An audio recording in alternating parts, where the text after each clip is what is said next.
Okay, gotcha. So we'll record it for those who aren't with us today. We always start after the prayer, just so you guys know. So last week we studied 2 Samuel chapters 6 through 8, and Scott told us at that time that, remember, the study is for us to learn why David is a man after God's own heart. And as we studied, we found many reasons. Last week and this week are two of the main reasons. Last week, you remember, David wanted to build the temple, and God says, you are not the man that's going to build the temple. And David's reaction is one very big reason why David is a man after God's own heart. David went to the Lord and went to God and said, who am I that you have bestowed so many blessings on? He didn't say, you're wrong, I'm going to do it anyhow. He didn't grumble. He said, thank you, God, for giving me so many blessings. So that's one reason. This week, we're going to start with chapters 9 and 10, and looking at the word hesed, and that David is a man after God's own heart because he understood that. So by now, I think most of you should be aware of how important this word hesed is to me personally. I think it's for Susan. I think it's as odd as it is to say, I'll say it every chance I get. I think it may be the most important word in the Old Testament. It is this undeserved gift, this favor that God bestows upon us. The word hesed always indicates someone from greater power, strength to someone with less. And it is a gift given with no hope, no expectation at all of any sort of repayment. It's just freely given. And so what happened in the last week in those chapters is that David has united the 12 tribes. He's united Israel, and they've wiped, if you remember, the 10 northern tribes, the Philistines had come in and just sort of overtaken a lot of that land. And David has now pushed them from north to south, all the way out of the country. He's united things, and he has gotten basically the land that is Israel into a peacetime. It's under control. They still have enemies surrounding them, but within their own lands, he's done a pretty good job of sweeping out all the enemies and bringing peace. And so beginning in verse 1, Samuel 9, I want you to take note of what the first thing, once the danger, once the enemies are under control, the first thing we hear from David is, it says, then David asked, is there anyone left from the house of Saul to whom I can show kindness for the sake of Jonathan? And this will be the first opportunity to take note that when it says kindness, that word is hesed. That is going to be a theme in these two chapters. But he wants to know if there's, because Saul's and his sons have been killed. And if you remember the one son that was sort of a puppet king of Abner, Yes. No, he has 9. Ishbosheth, yeah. Man of shame. Ishbosheth was murdered. He was assassinated by two people trying to get political favor with David. So David says, is there anyone left from the house of Saul to whom I can show hesed, to whom I can show God's kindness for the sake of Jonathan? And he had made that pledge to Jonathan that he would, look after his house. And there was a servant of Saul's family named Ziba. They summoned him to David, and the king inquired, are you Ziba? I am your servant, he replied. So the king asked, is there anyone left of Saul's family to whom I can show hesed? Ziba answered, there is still Jonathan's son who is lame in both feet. We'll let that go for now. And David says, "Where is he?" replied the king. And Ziba said, "Indeed, he is in Lodebar at the house of Machir, the son of Amiel." That's part of the tribe of Manasseh. And so I'll take just a minute to remind you, Ishbosheth, that one remaining son of Saul's, had been made into a puppet king. Abner was running the kingdom. Ishbosheth is sort of this puppet. And when Abner gets killed, when Joab tricks him there at the wall of the city and kills Abner, everyone knows that Ishbosheth is too weak to really run the northern kingdom. And this son of Jonathan's is living there, this young son, and his nurse realizes immediately that now David is going to be king of everything. And the tradition, the habit is that when a new king comes into power, they kill off the old royal family, the whole thing. It's not just tradition there, it's all over the world. If you look at even like the Tsar of Russia, they come in and they kill off the whole family, because what they don't want is an heir hanging around out there coming back later on and saying, "I'm the rightful king." And so this nurse takes this young child and packs up some stuff, and she's heading out to protect him.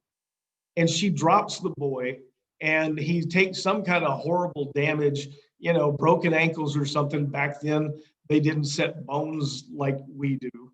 And he winds up lame in both feet, which is a particularly bad state to be in that time. He's also this remaining heir of Saul, which puts him at risk. So the nurse has taken him off, probably to one of her kinsfolk, and they've taken him in, and he's living up in this, under the tribe of Manasseh. And so the servant, Saul's servant, says, "Yeah, he's living up here with Machir." So King David had him brought from the house of Machir, son of Amiel in Lodebar. And when Mephibosheth, son of Jonathan, the son of Saul, so that's a long way to say this is Saul's grandson, when he came to David, he fell face down in reverence. Then David said, "Mephibosheth, I am your servant," he replied. And David tells him, "Do not be afraid." This is one of those phrases that we see all through the Bible. We see it when angels appear. Usually the first thing they say is, "Don't be afraid." In this case, Mephibosheth obviously has good reason to be afraid. He doesn't know why he's been summoned, but I'm certain that he suspects this is not going to come out well for him. "Do not be afraid," said David, "for surely I will show you the hesed, show you kindness. I will show you hesed." In this chapter, every single time we see kindness, if you go to the Hebrew, it's hesed. "Surely I will show you hesed for the sake of your father Jonathan." And then comes, this to me is one of the most amazing things, not just in the life of David, but in the Bible, because what he says is, "I will restore to you all the land of your grandfather Saul, and you will always eat at my table." And the idea that he's not going to have this heir killed is, in that time, it's amazing. He had said, "Look, I'm gonna give you a little place. I'll send some food to you. Stay out of my hair, and you'll be okay." That would have been a gesture almost beyond belief. But instead, what he says is, "I'm going to restore to you all of Saul's lands." And Saul had, considerable holdings, and then he had been king. I don't know what all this entails, but it's large. It's a big deal to restore the land.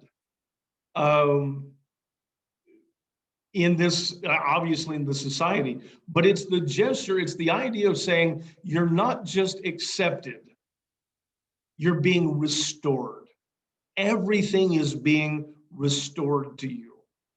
And through the story of David, we see times where we see this foreshadowing of Jesus. We see things that are parallel. They're not always prophecy, but we have to see the similarities.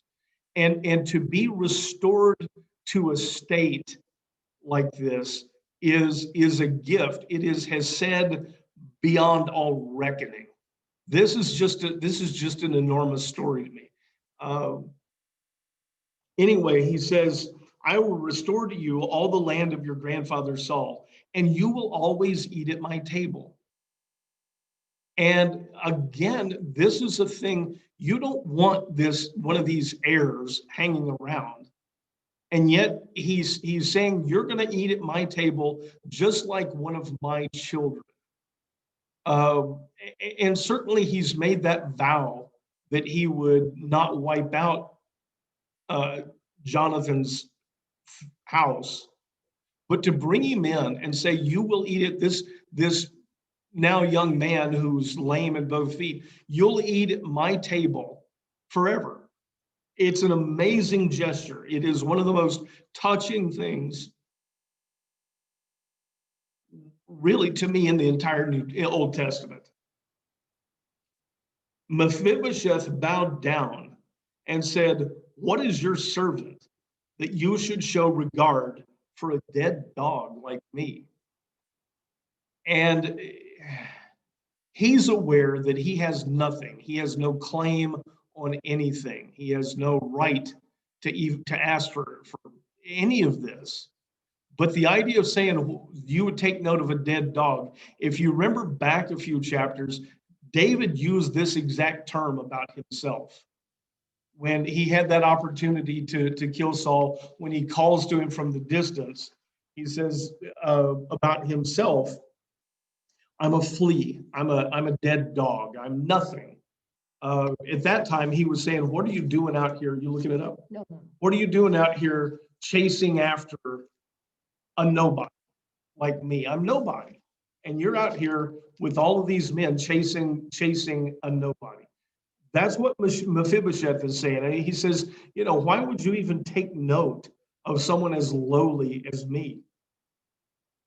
Then the king summoned Saul's servant Ziba. Remember, that's the one who knew that he existed. And he said, I have given to your master's grandson all that belonged to Saul and to his house. Ziba had been a servant of Saul, and you'll see later on that being a servant of a king, you can amass quite a fortune yourself. It's an honorable position.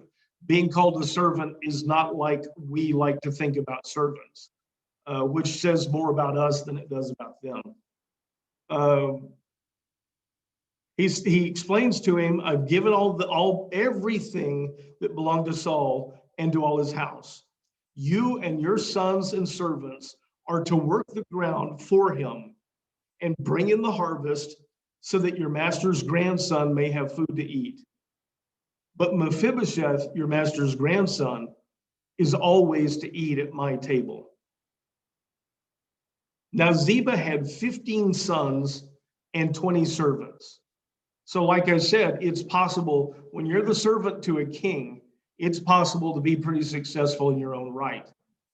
And Ziba said to the king, your servant will do all that my lord the king has commanded.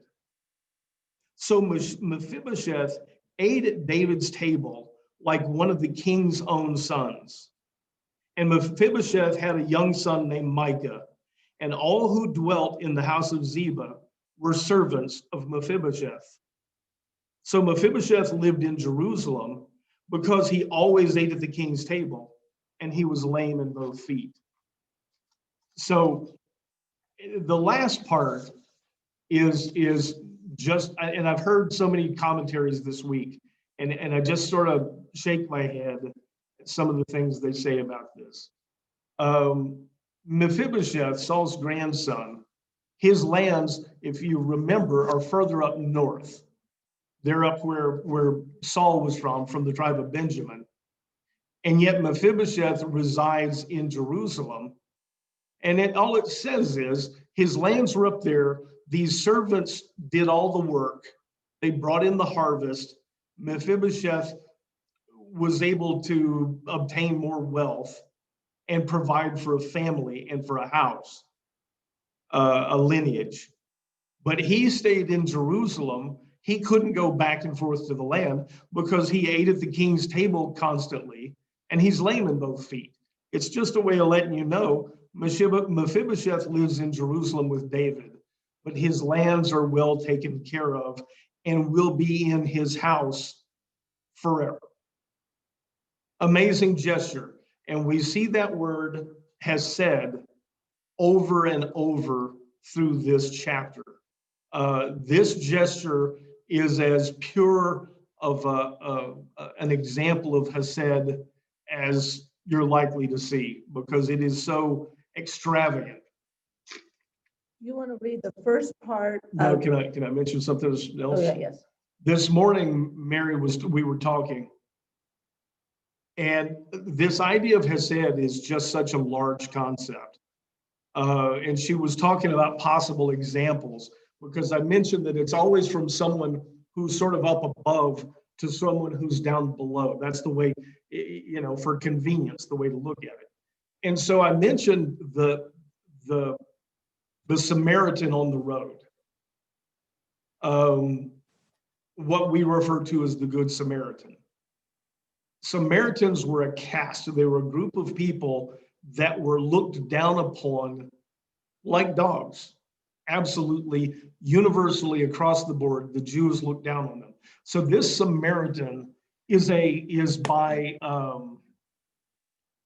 culture a lowly person. No matter if he's got money or anything else, he is a low caste of human.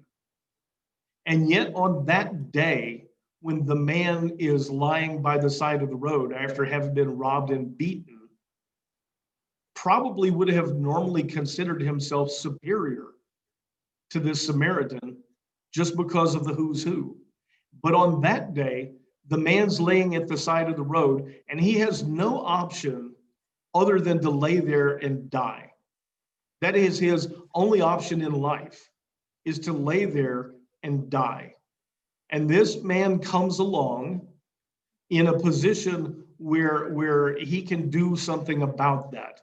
It's not just about sociology or socioeconomics or anything else. It's about the situation. It is about the relationship at the time that hesed occurs. And what he does for this man in the story is something unlooked for. There is no hope that he'll ever be repaid for it. There's no reward. And he's not even really going to be praised for it because he's a Samaritan. The Jews will still see him as a Samaritan. And he does this thing for the man. He takes him to a place, he gets him bandaged up, and he says, take care of him till I come back. Here's some money, and if you need more. That's hesed. That is absolutely a story of hesed in the New Testament. I was asking Scott, because just talking about hesed, if it has this relationship of superior person or one of these things, can we show hesed?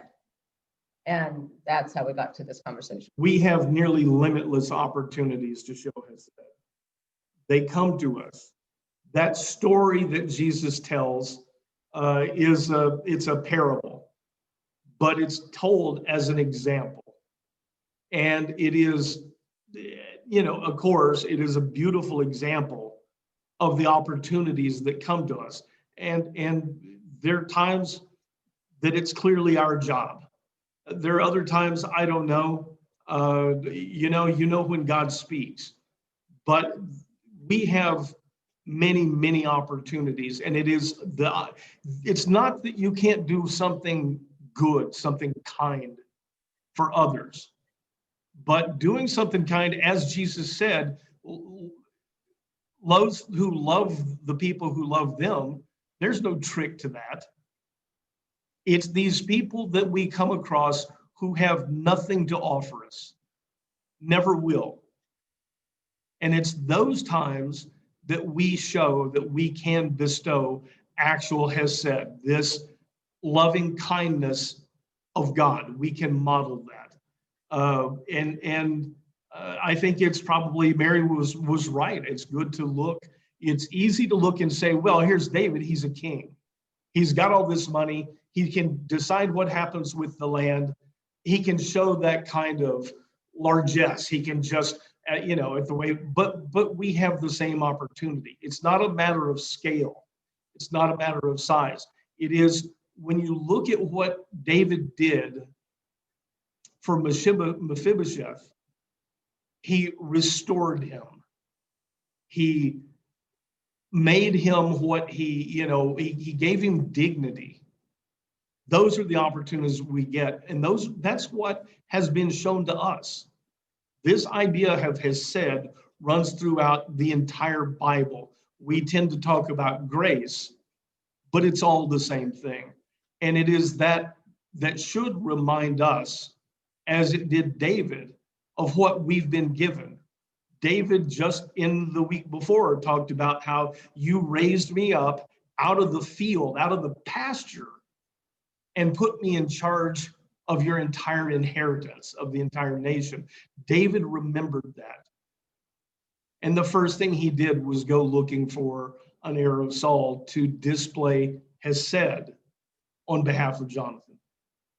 We go to chapter 10, I'm going to make you read some more, because at the beginning of chapter 10, David shows hesed again. It doesn't work out so well for the person he shows hesed to, but it's a different situation, but it's still, and else we know the word translated in Hebrew, we miss that this is hesed also. Go ahead. All right, so we're beginning in chapter 10. Sometime later, the king of the Ammonites died and was succeeded by his son Hanun. And David said, I will show hesed. It says kindness in your Bible. I'm telling you, that's hesed. I will show kindness to Hanun, son of Nahash, just as his father showed kindness to me.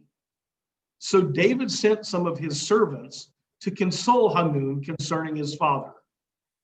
But when they arrived in the land of the Ammonites, the princes of the Ammonites said to Hanun of their lord, just because David has sent you comforters, do you really believe he's showing respect for your father? Has not David instead sent his servants to explore the city, spy it out, and overthrow it?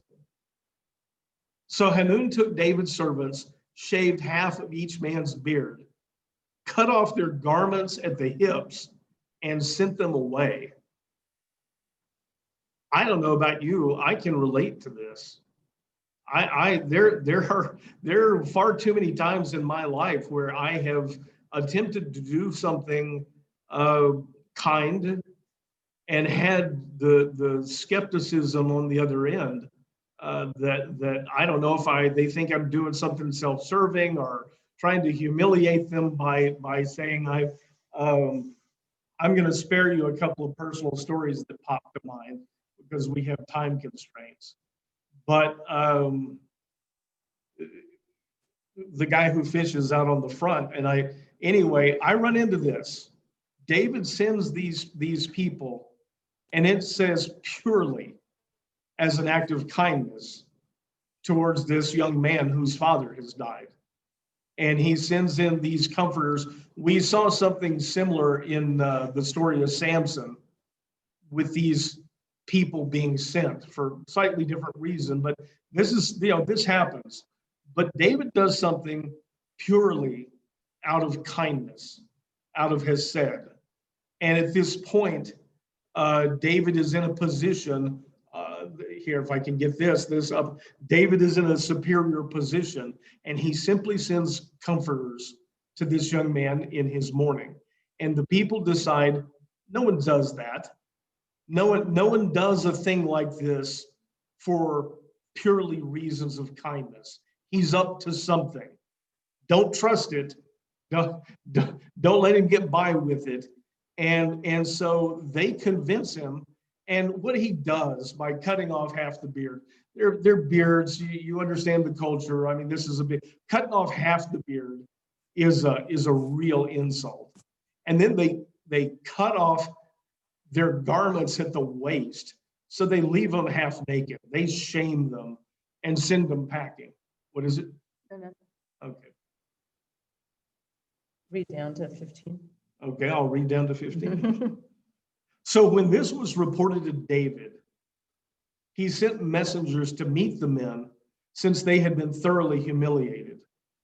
The king told them, "Stay in Jericho until your beards have grown back, and then return." When the Ammonites realized that they had become a stench to David, I love that, they've become a stench. We've seen that several times.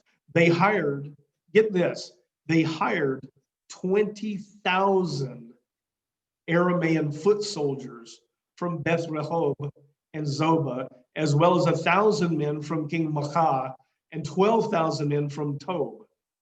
Anybody do the math on that?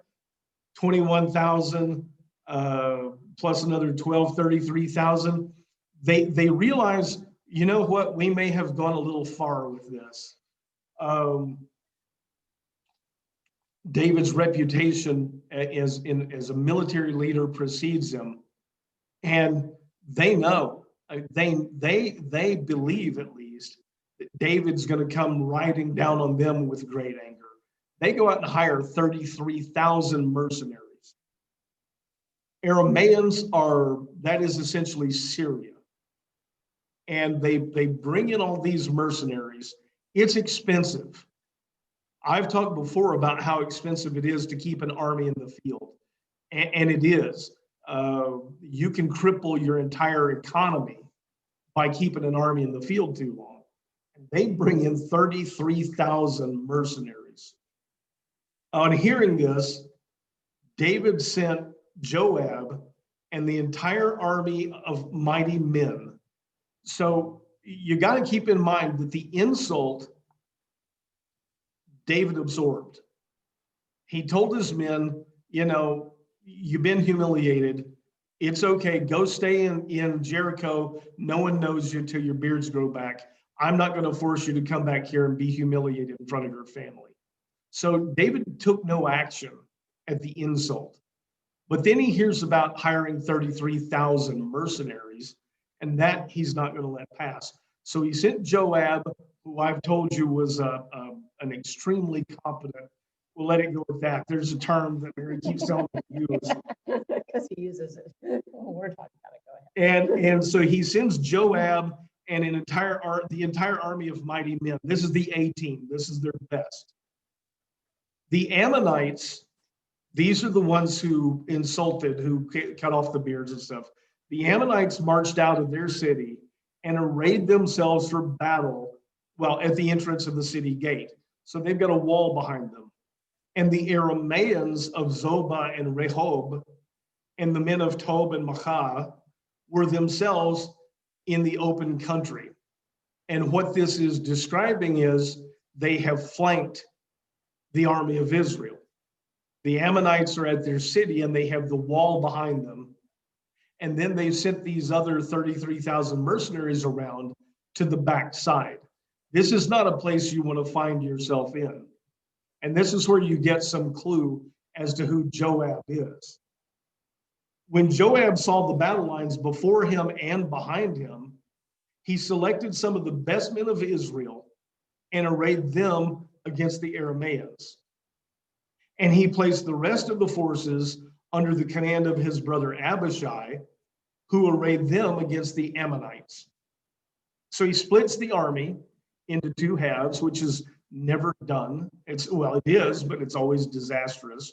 And he turns half of them facing the Syrian mercenaries and half of them facing the Ammonites at the wall of their city. And Joab says, if the Arameans are too strong for me, to his brother Abishai, then you will come to my rescue. And if the Ammonites are too strong to you, then I will come to your rescue. Listen to what that says. He's saying that one of us is going to be too much for sure for the other side. So if you get in trouble, I'll finish off my 20,000 people and I'll come help you out. And if you get done first, you come help me. It's just sort of astounding. And then he says, be strong and let us fight bravely for our people and for the cities of our God. May the Lord do what is good in his sight. So Joab and his troops advanced to fight the Arameans who fled before him.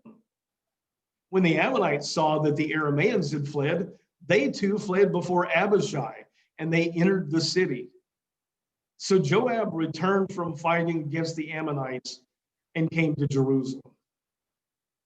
When the Arameans saw that they had been defeated by Israel, they regrouped. Hadadezer sent messengers to bring more Arameans from beyond the Euphrates. And they came to Helam with Shobachab, the commander of Hadadezer's army, leading them. Okay. Okay, so we're going to go, because what I found from chapter 8 and then here chapter 10 and then again in chapter 12, it's this people fighting this people. Everybody starts with an A, the Arameans and the Ammonites. And so it's confusing to me, so it might be confusing to some of you. So I'm going to share a screen.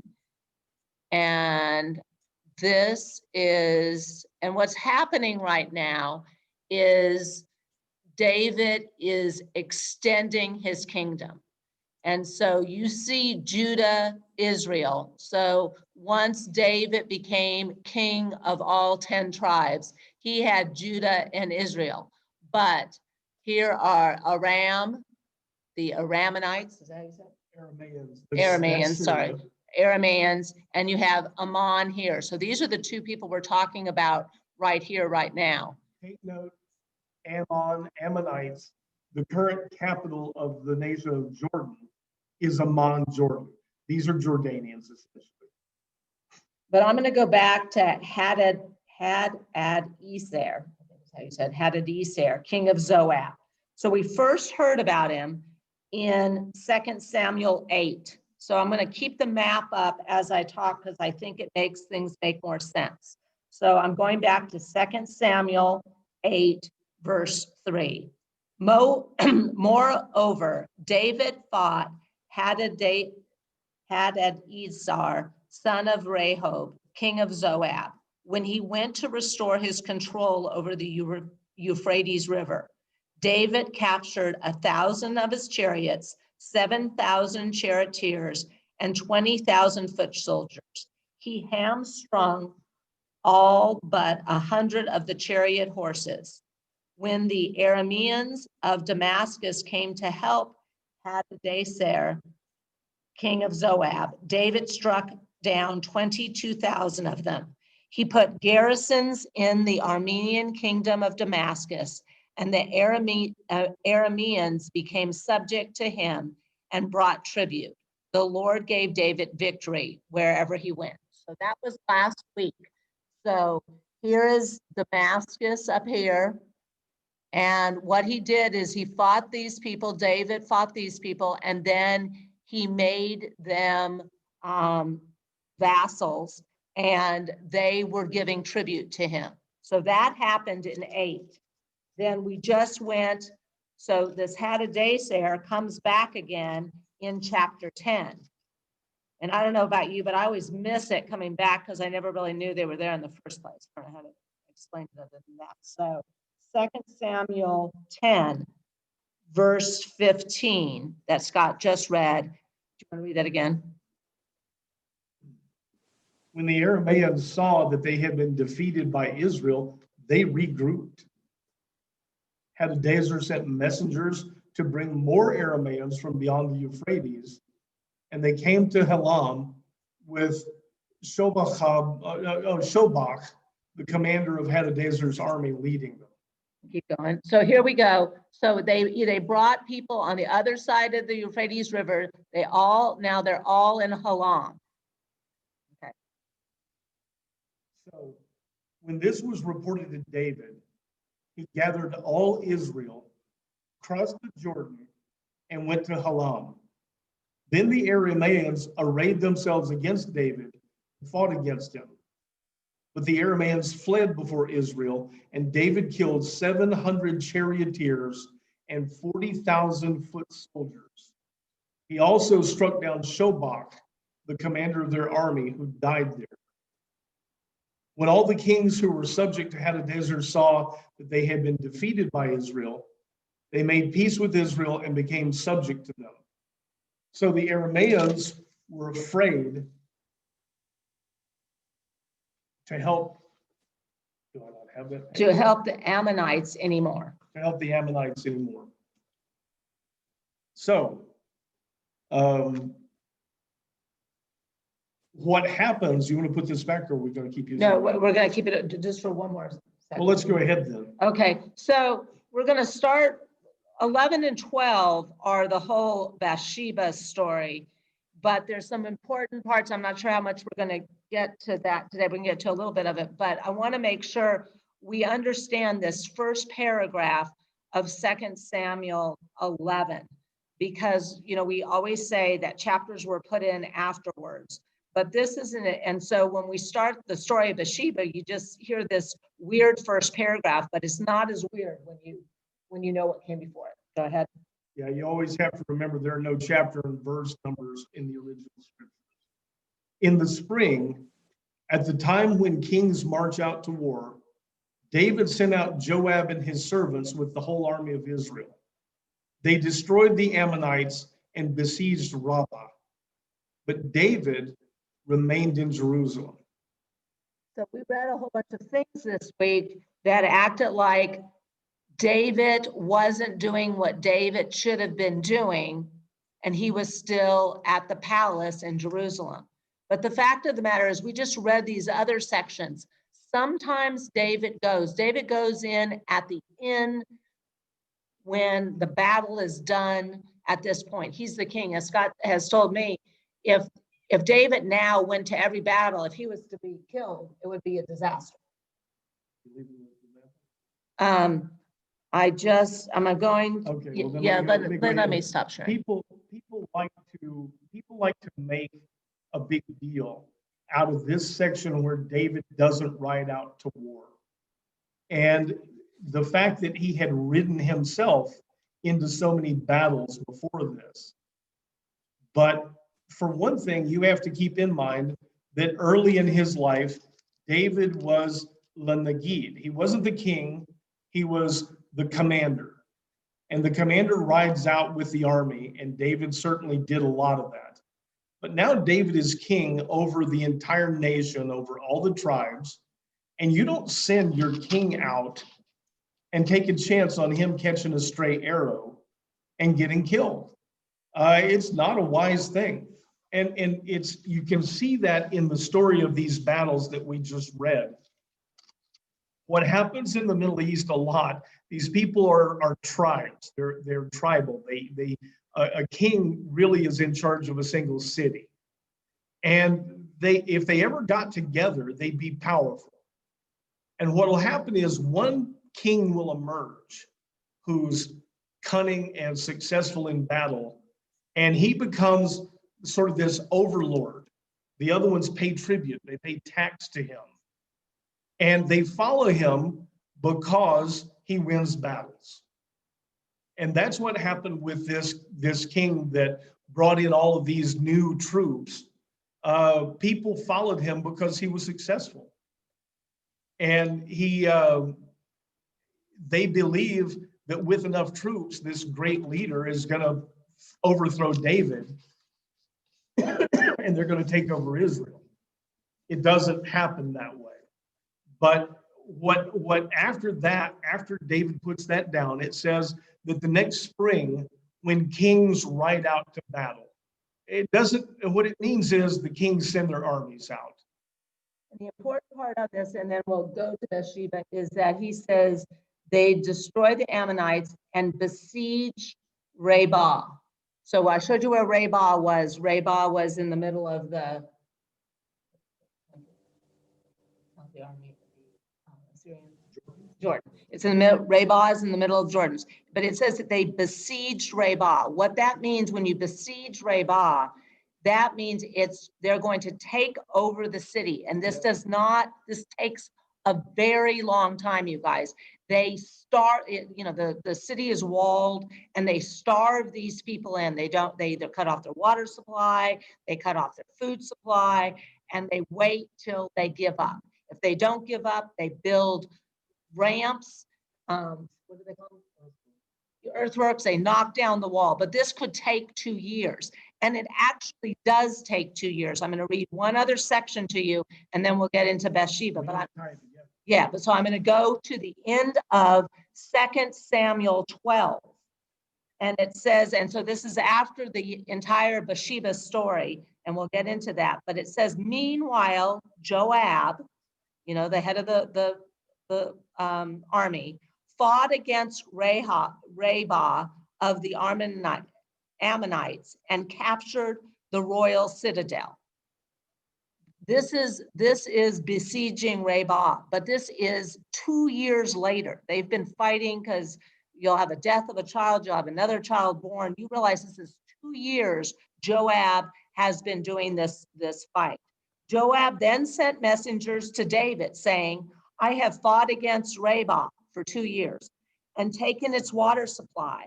Now muster the rest of the troops and besiege the city and capture it. Otherwise, I will take the city and it'll be named after me. So David mustered the entire army and went to Rabbah and attacked and captured it. He took the crown from the head of their king. Its weight was a talent of gold, and it was set with precious stones, and it was placed on David's head. So he took a great quantity of plunder from the city and brought out the people who were there, consigning them to labor with saws and with iron picks and axes. And he made them work at brickmaking. He did this to all the Ammonite towns. And then David and his entire army returned to Jerusalem. What that's about, David's about to get into trouble. David is back at home in Jerusalem while the army is out fighting. What Mary just read, though, is about a siege of a city. This isn't a battle where two armies line up across the field from each other and go duke it out. Taking a city, as she said, takes a long time. You encircle it, you cut them off, and in this case, it was a commitment of 2 years. You don't bring David out of his palace and stick him out on the siege of a city for 2 years. And we mention this because, as we said, David's about to get into trouble, and a lot is made out of the fact that he's not out fighting with the army. He's not supposed to be. Plain and simple, he's not supposed to be at that time. It doesn't turn out well for him, but it's not because he's become a coward. It's simply because this is the siege of a city. So do we want to start with? Do we have time? Yes, we do. So we are on 2 Samuel 11, verse 2. A story that most of us know, but we'll know it differently now. As we said, in the spring, at the time when kings march out to war, David sent Joab and his servants with the whole army of Israel. They destroyed the Ammonites and besieged Rabbah, but David remained in Jerusalem. One evening, David got up from his bed and strolled around on the roof of the palace. And from the roof, he saw a woman bathing, a very beautiful woman. So David sent and inquired about the woman, and he was told, this is Bathsheba, the daughter of Eliam and the wife of Uriah the Hittite. Then David sent messengers to get her. And when she came to him, he slept with her. Now, she had just purified herself from her uncleanness. Then she returned home, and the woman conceived and sent word to David saying, I am pregnant. Yeah, that's a great place to stop right there. Yeah. So, as always, there are a bunch of things to see here. Quickly, I'll skip ahead. Uriah was a Hittite. I've talked many times now about these Gerim, these foreigners who live amongst the Jews, live amongst Israel. Uriah is a Hittite, and yet he is important enough to have a house near the palace. So always try and keep that in mind. The Jews are not as homogeneous as we're often led to believe. But anyway, here is David. And now the idea that he's not out fighting with the army becomes sort of an issue. He's got nothing to do.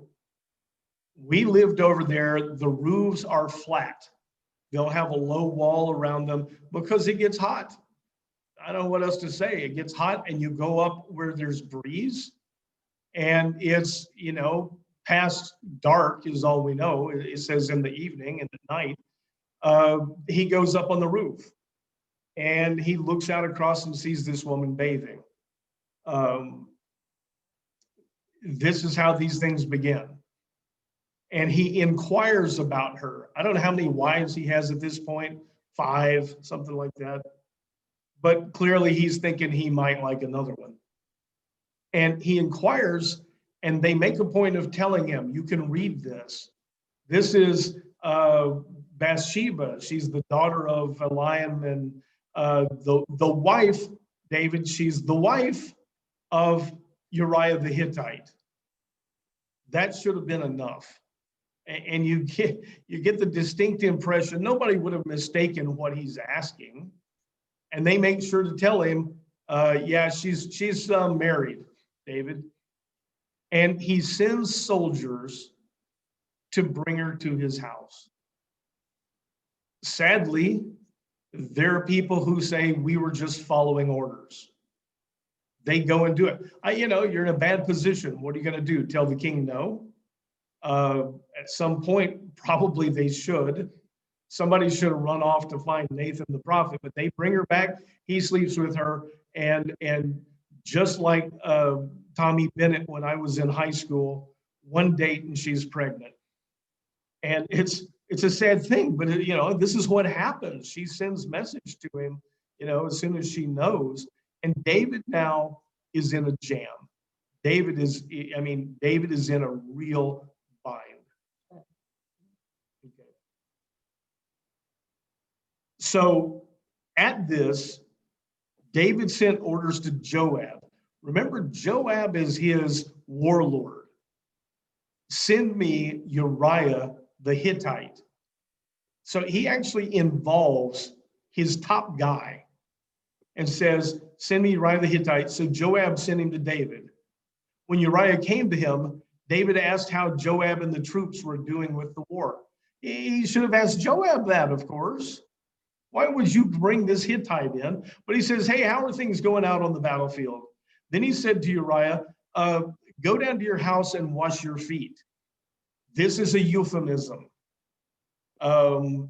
These things, these sayings, we talk about idioms that make sense to them and not to us. When he says, go down and wash your feet, he says, go down and spend some time with your wife.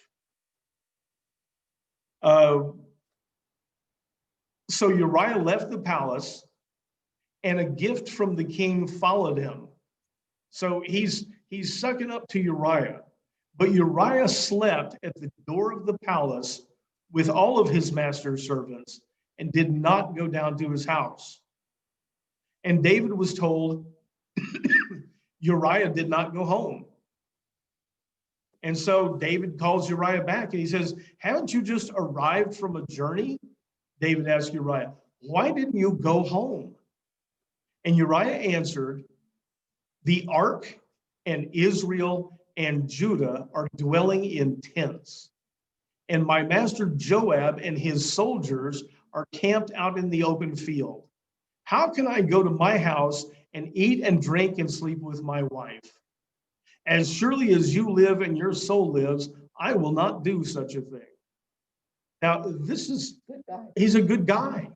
I mean, you look at this, he's a Hittite, And yet he feels this loyalty.